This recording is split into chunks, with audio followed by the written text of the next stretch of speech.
Number 160 के onwards.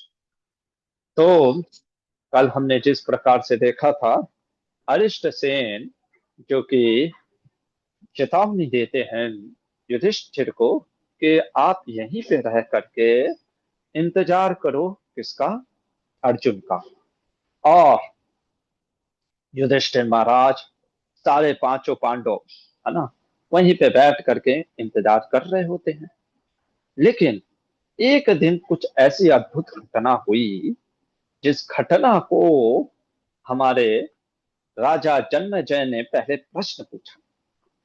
आज की घटना जो हम सुनाने वाले प्रसंग में, कभी हमारे जीवन में भी ऐसा होता है, हम कभी कभी व्यक्ति को गलत समझ लेते हैं, सिचुएशन को गलत समझ लेते हैं और फिर गुस्सा कर लेते हैं।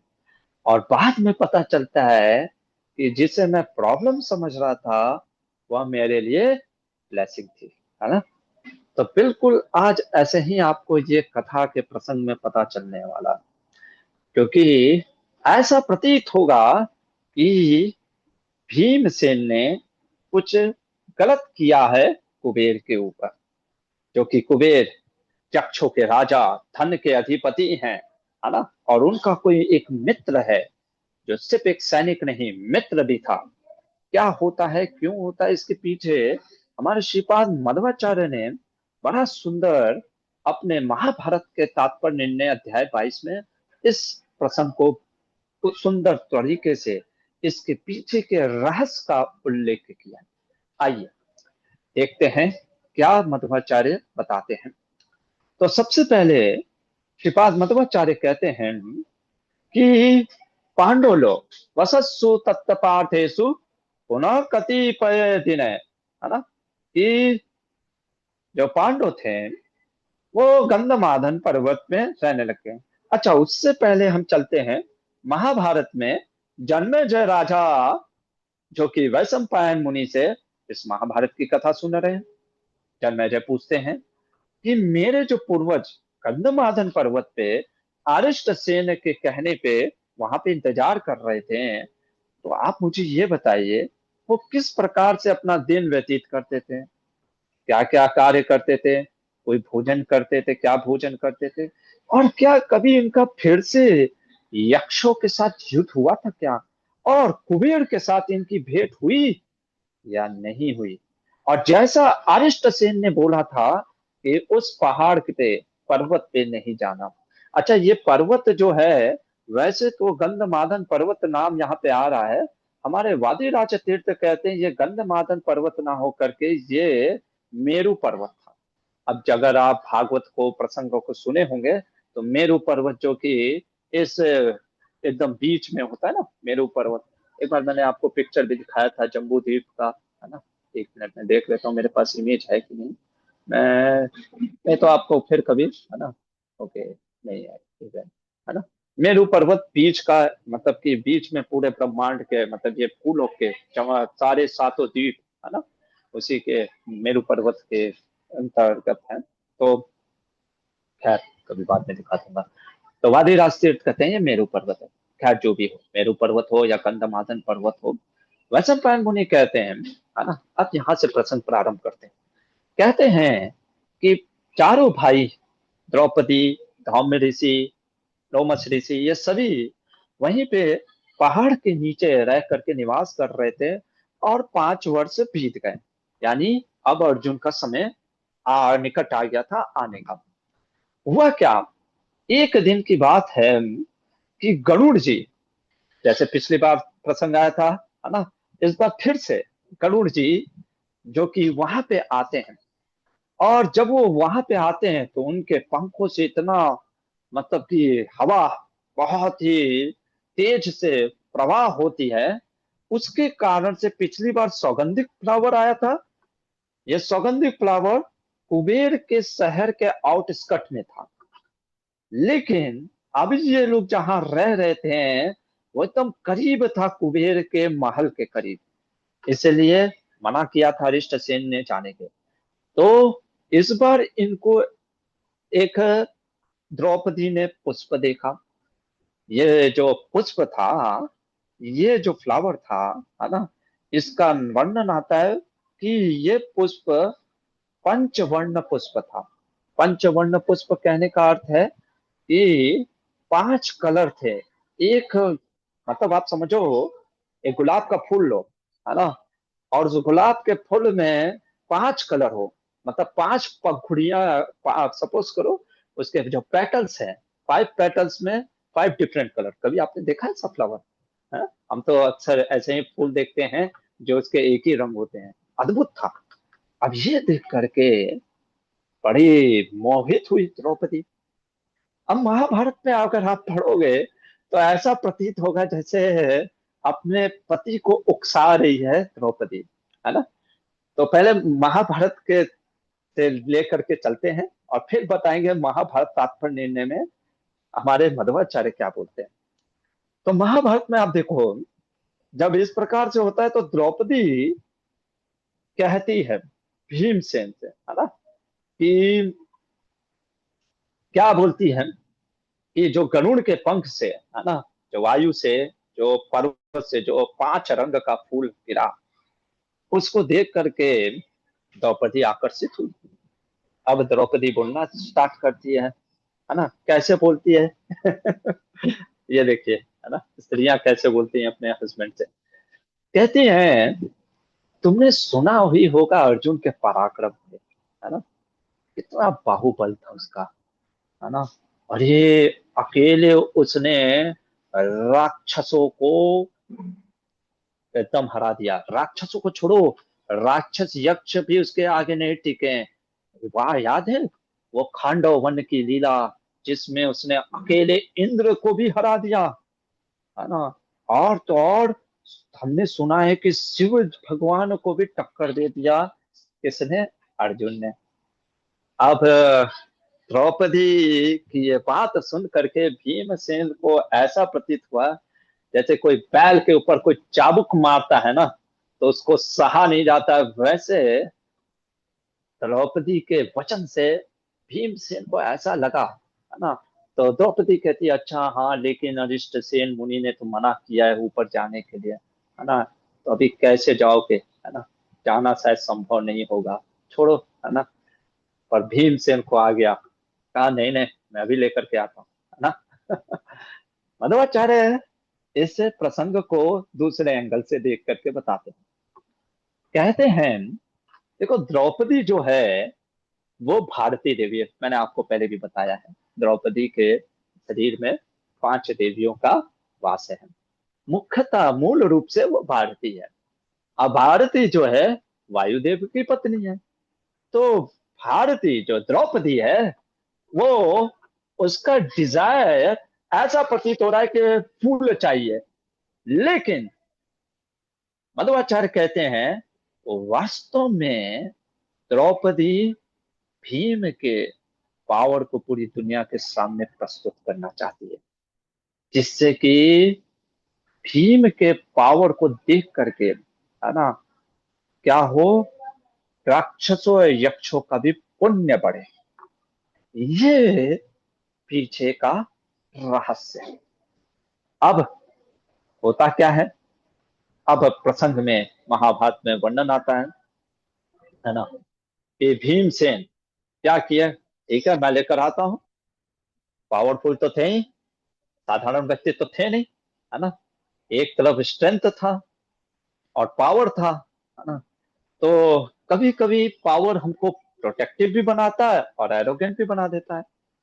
भीम आगे बढ़े और उस पहाड़ पे चढ़ गए, है ना, जहां से, जहां पे कुबेर के यक्ष राक्षस उस पूरे टेरिटरी को गार्ड कर रहे थे। अब राक्षस लोग उसे रोकने का प्रयास करते हैं। जब भी वहां पे पहुंचते हैं तो राक्षस लोग रोकने का रोकने का प्रयास करते हैं। और उधर ही एक राक्षसों का जो मुखिया था, उसका नाम था मणिमान। क्या नाम था? मणिमान नाम का राक्षस था।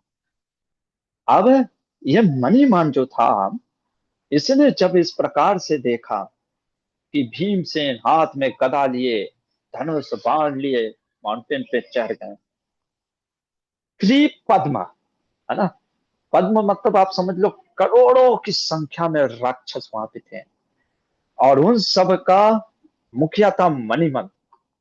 अब हमारे श्रीपाद मध्वाचार्य कहते हैं ये मणिमंथ जो था, इसको वरदान प्राप्त था, अग्रे निधाय मणिमंत अजेयम उग्रम संभो अवरात।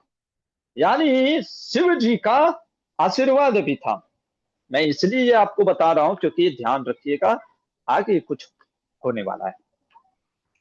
तो शिव जी का वरदान, क्योंकि बगल में ही शिव जी का कैलाश पर्वत भी है। अब सभी ने भीम पे अटैक किया, जैसे मानो कि पूरा घेर लिया पूरे तरफ से, है ना। अरिष्ट सेन मुनि ने वार्न किया था कि कभी भी उधर नजदीक मत जाना। भीम ने अकेले ही चल गए, और जब वहां पे गए तो फाइट स्टार्ट हो गया। अब इधर से वो सब तीर बाण छोड़े जा रहे हैं। भीमसेन ने सभी के बाणों को काट दिया, और ये देख करके राक्षस लोग पीछे भागने लग गए। मनीमत कहता है तुम लोग इस तरीके से डर के भाग रहे हो, हैं? क्या बोलोगे, है ना? क्या बोलोगे जा करके राजा कुबेर को, कि हम भाग गए, ये बोलोगे? नहीं, रुको, फिर से युद्ध करते हैं। और फिर जो मणिमन था वो भीम के ऊपर अटैक करता है। भीम भी पीछे हटने वाले नहीं थे, है ना। और छोटा मोटा मुकाबला तो था नहीं, मणिमन भी बहुत शक्तिशाली, शिव जी का आशीर्वाद प्राप्त है। आज से लेकर के भीम पर प्रहार करता है। और फिर मणिमन, एक फोटो है हमारे महाभारत के गीता प्रेस के, है ना, उसमें आप देख सकते हो, है ना, कि कैसे मणिमंथ जो है त्रिशूल ले लेता है। शायद वो त्रिशूल उसको शिव जी के ही कृपा से प्राप्त हुआ हो। जैसे ही वो त्रिशूल ले करके मारने के लिए दौड़ता है, किसके ऊपर? हमारे भीमसेन के ऊपर। भीमसेन जो कि गदाओं में, अच्छा उससे पहले गदा चलाता है कौन? मणिमंथ। पर भीमसेन तो गदा में कुशल था, वो बच निकलता है। जब ये मणिमंथ जो कि अपना ये शस्त्र त्रिशूल लेकर के जब आक्रमण करने के लिए जाता है, उसी समय भीमसेन उसे रोकते हैं, और क्या करते हैं, उससे पहले कि त्रिशूल चला पाता, भीमसेन ने अपने गदा से मणिमंथ को वहीं पे मार गिराया, है ना। कहाँ गया इमेज, एक मिनट। यस, यस, क्या, है ना, आप देख सकते हो। तो और सिर्फ इतना ही नहीं, मणिमंथ का वध नहीं हुआ, बल्कि कई अनेक राक्षसों का भी वध हुआ। यही मणिमंथ कलयुग में मिथ्या ज्ञान, है ना, को प्रकाशित के रूप में अवतरित हुआ था।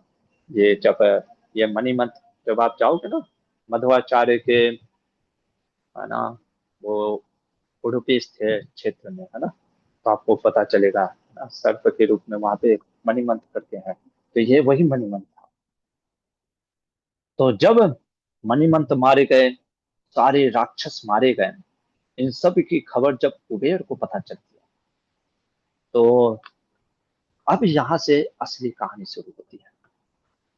जब कुबेर को बताया, है ना, कि एक मनुष्य ने किस प्रकार से आपके मित्र, ये सिर्फ एक सोल्जर नहीं था, मित्र भी था, किस प्रकार से मार गिराया, और कितने राक्षसों और यक्षों का वध कर दिया भीमसेन ने। अच्छा, इधर जब भीमसेन इतना गरज करके युद्ध कर रहे थे, तो नीचे जो थे हमारे युधिष्ठिर महाराज, उन लोगों को लगा अरे ये क्या कर दिया, है ना, कहाँ है भीम? द्रौपदी ने कहा कि अरे भीम तो गए वो पर्वत के ऊपर। किस लिए? वो गए थे फूल को लाने के लिए। अरे, ये सुन करके युधिष्ठिर महाराज, नकुल सहदेव घटोत्कच को पुकारते हैं।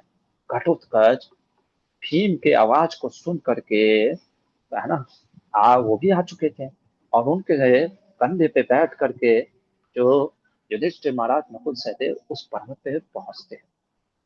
धर्मराज अब अपने भाई भीमसेन को जब देखते हैं, है ना, तो भीमसेन को कुछ बोलते हैं। कहते हैं आर्यपुत्र, ये तुमने क्यों किया, है ना, तुमने क्यों इनसे युद्ध किया? धर्म के कहता है हमें सम्मान करना चाहिए बाउंड्रीज का, है ना।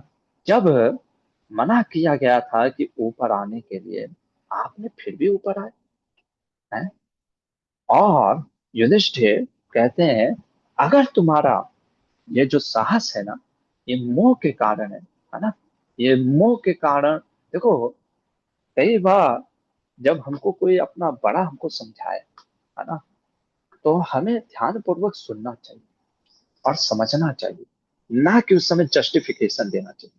युधिष्ठिर कहते हैं मोहत भीमम पापमिदं कृतम, है ना। क्या तुमने मोह के कारण ये पाप किया है ना। ये ये राक्षसों का जो तुमने संहार किया है, ये उचित नहीं है। धार्मिक व्यक्ति ही कभी भी राजद्रोह नहीं करते, है ना। राजद्रोह कहने का अर्थ है जिस किंगडम, जो राज्य है, जो राजा है, उसका हमें सम्मान करना चाहिए, है ना।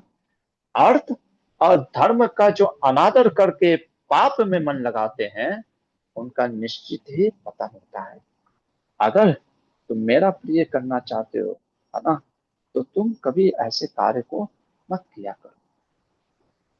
भाई के ऐसा कहने पे भीम से चुप रहे और फिर विचार करने लगे, है ना। वो सोचते हैं ठीक है, आगे से ऐसा कार्य नहीं करूंगा।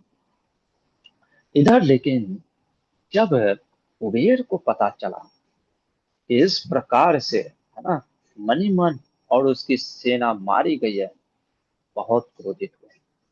क्योंकि मणिमन उनका वृत्त था, है ना। ह्यूमन इमोशन है ना। हम, अगर हमारा कोई व्यक्ति मर जाए तो हमें ऐसा आता ना, मैं छोड़ूंगा नहीं उसको, इमोशनल रिएक्शन। अपने चैरियट पे बैठ करके भीम से युद्ध करने के लिए तैयार हो जाते हैं। अब यहाँ पे हमारे मध्वाचार्य एक चीज वर्णन करते हैं और कहते हैं ये दर्शाता है कुछ कुबेर के ऊपर। क्या दर्शाता है? कहते हैं कुबेर जो था, है ना, कुबेर धृता युधम भी में चापी किश्चित दैत्यावेशात बहुमेने ना भीमम। कहते हैं कि कुबेर भीम और धर्मराज युधिष्ठिर को जब बहुत क्रोध में, कई बार हम भी ना ऐसे क्रोध में आके पड़ते हैं, लेकिन जब पहुंचते हैं और देखते हैं युधिष्ठिर को और भीमसेन को, उनको देख करके उनका मानो टोन स्लाइटली डाउन हो जाता है ना। अच्छा, वो उस समय पहले क्रोधित क्यों थे? क्योंकि कई बार कैसा होता है ना, हम जो प्रसंग सुनते हैं, हमको कोई चीज कोई सुनाता है, कई बार मिर्च मसाला लगा करके सुनाता है, और लेकिन जब हम एक्चुअल फैक्ट कुछ देखते हैं, तब हमको रियलिटी पता चलती है। एक और कारण हमारे मध्वाचार्य कहते हैं आसुर्य वेश, आसुरी प्रभाव के कारण कुबेर एकदम क्रोध में आकर के जो है भीम और युधिष्ठिर से युद्ध करने के लिए आते हैं। लेकिन जब युधिष्ठिर के धर्म के प्रभाव को देखते हैं और भीमसेन के बल के प्रभाव को देखते हैं, तो मानो उनका थोड़ा सा गुस्सा शांत हो जाता है। और गुस्सा शांत होने के बाद वो कहते हैं युधिष्ठिर और भीम को, ठीक है, तुम लोगों ने जो भी कार्य किया, मैं उससे ज्यादा दुखी नहीं हूं, क्योंकि ये तो होना ही था, है ना। क्यों? क्यों होना था? क्योंकि अगस्त्य मुनि का श्राप था। अच्छा, युधिष्ठिर महाराज कहते हैं अगस्त्य मुनि का श्राप, ये कैसा श्राप आपको मिल गया? और अगर आपको श्राप मिला था तो आपने उस समय जल करके भस्म क्यों नहीं हुई? क्या, क्यों श्राप आपको दिया अगस्त्य मुनि ने? जब युधिष्ठिर महाराज ने ऐसा प्रश्न किया, कुबेर ने बताया कि देखो, एक बार की बात है ना, मैं देवताओं का सभा बुलाई गई थी, है ना, देवताओं की मंत्रणा बुलाई गई थी, सभा बुलाई गई थी। तो मैं अपने 300 करोड़, समझ लीजिए, यक्षों के साथ वहां जा रहा था। अब यदि याद आपको होगा, पुष्पक विमान, जो कि रावण ने इसी कुबेर से छीन लिया था, जिसको विश्वकर्मा ने क्रिएट किया है। तो कुबेर जी इसी पुष्पक विमान से अपनी सवारी, उनका सवारी है, उनका अपना पर्सनल व्हीकल है। तो वो जब जा रहे थे, नीचे उन्होंने देखा कि अगस्त्य मुनि अपनी दोनों बाहें ऊपर उठा करके सूर्य की तरफ मुंह करके तपस्या कर रहे थे। अब ये जो मणिमान था, कुबेर का मित्र, जब वो देखता है किसको, अगस्त्य को इस तरीके से तपस्या करते हुए, तो कभी कभी अहंकार के वश में हम, कैसे होता है ना, हम किसी को तुच्छ समझने लगते। तो अगस्त्य मुनि को तुच्छ समझ करके, जैसे ना आथू, क्या देख लिया मैं, है ना, मनुष्य को, इस तरीके से उनका तिरस्कार किया। इसने मणिमन, है ना। अब जब इस प्रकार से तिरस्कार कर दिया मणिमन ने, है ना, अगस्त्य मुनि का, तो अगस्त्य मुनि क्रोध में आ गए और उन्होंने श्राप दिया, क्या, कि तुम्हारे सामने तुम्हारे मित्र ने मेरा अपमान किया है ना, और ये समस्त सैनिकों के सामने, तो मैं आपको श्राप देता हूँ, ये सारे के सारे सैनिक और ये मणिमान मनुष्य से मारा जाएगा, है ना। और जिस दिन, जब तक ये मनुष्य के द्वारा नहीं मारा जाता, तब तक इन सब की बुद्धि भ्रष्ट है।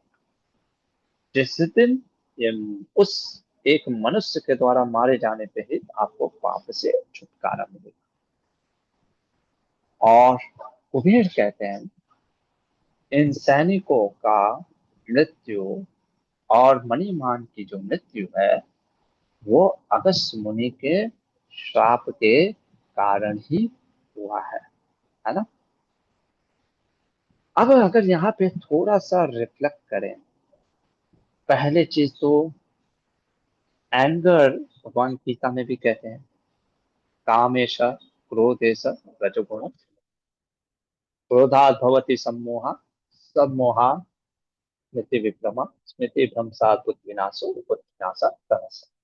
बुद्धि का नष्ट हो जाता है, आदमी गुस्से में कंप्लीट पिक्चर को देख नहीं पाता, है ना। तो पहला चीज तो कुबेर जो है ना, पूरी रियलिटी तो देख नहीं पाए थे, गुस्से में आए थे कि चलो युधिष्ठिर और इन सबसे युद्ध करें। खैर, युधिष्ठिर का चरित्र इतना महान है, इतना धार्मिक है। जैसे चैतन्य चरितामृत में जब एक बार किसी भक्त ने महाप्रभु से पूछा, वैष्णव कौन, तो महाप्रभु ने कहा था, जिसको देख करके, जिसको देख करके हरे कृष्णा मुंह से निकल जाए, या हरे कृष्णा नाम जप में, है ना, आपका भगवान में ध्यान लग जाए, वो है वैष्णव।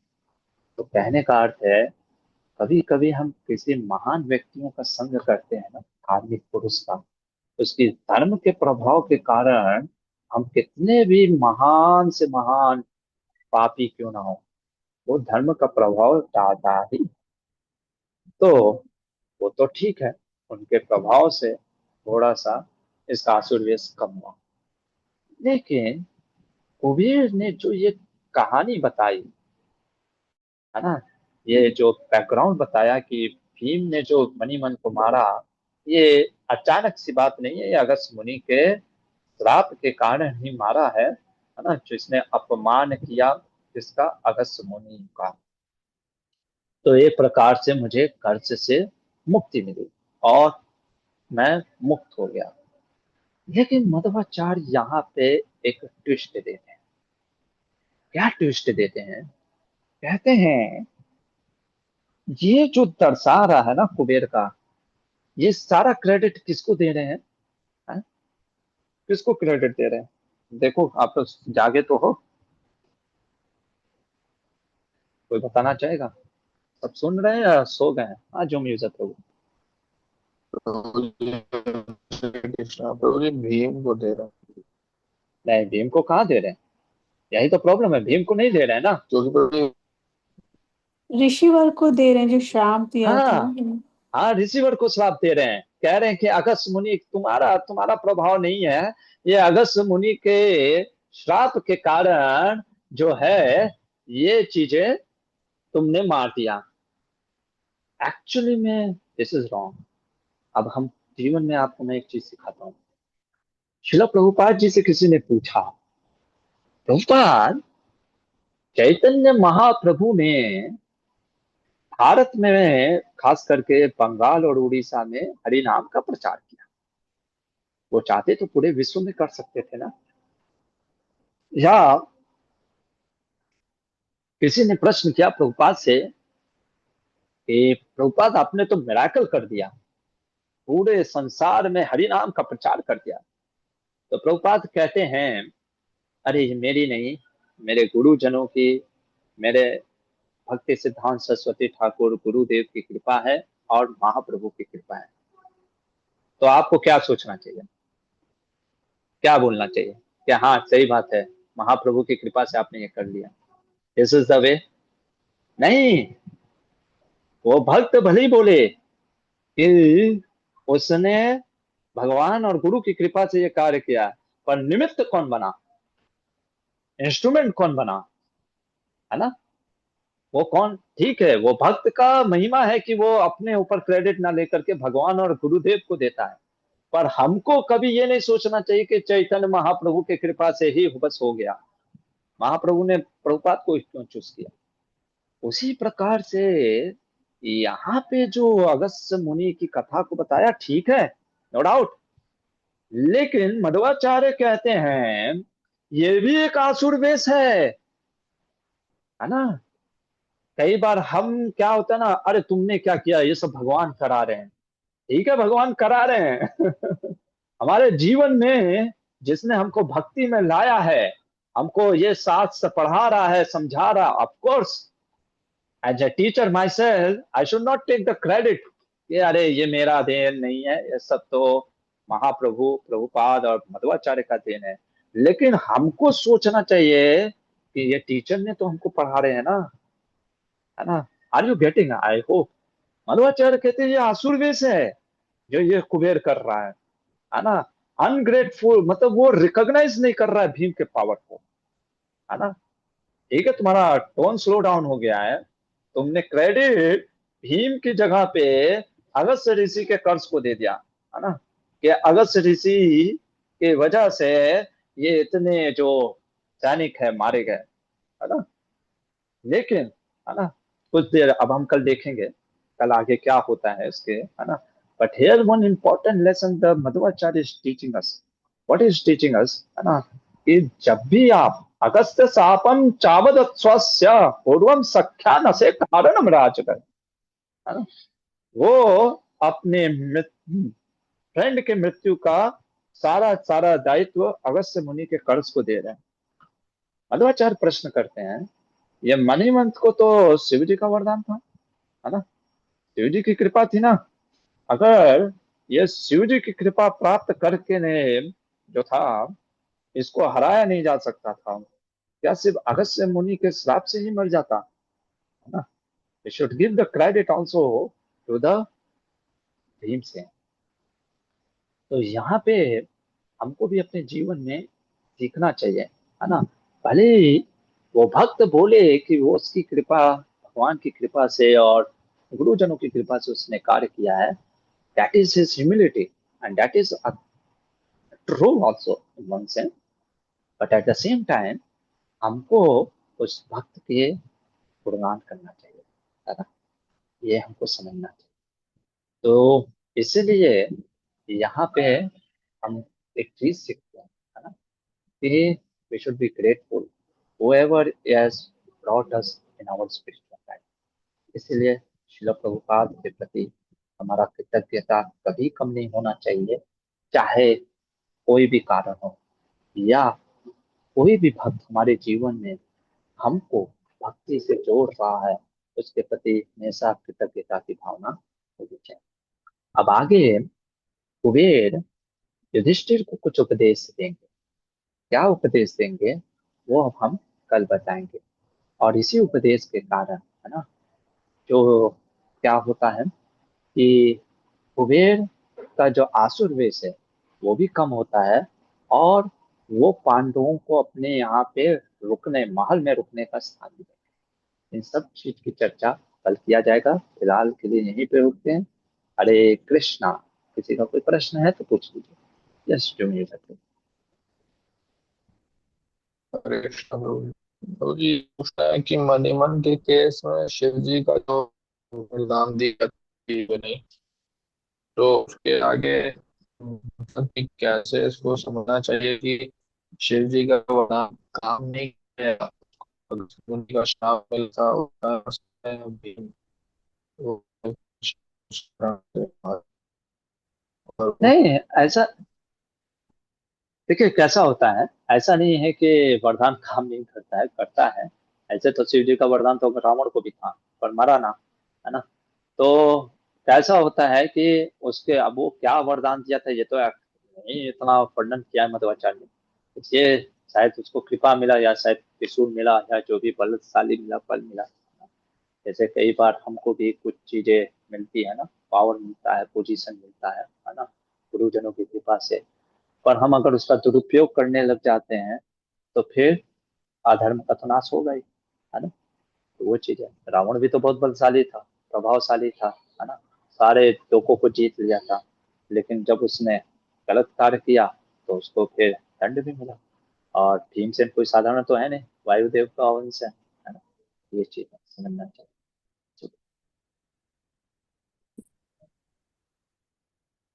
चलिए, ठीक है, फिर यहीं पे रुकते हैं, और कल देखते हैं आगे क्या होती है इस कथा में। महाभारत ग्रंथ की जाए। श्रील प्रभुपाद की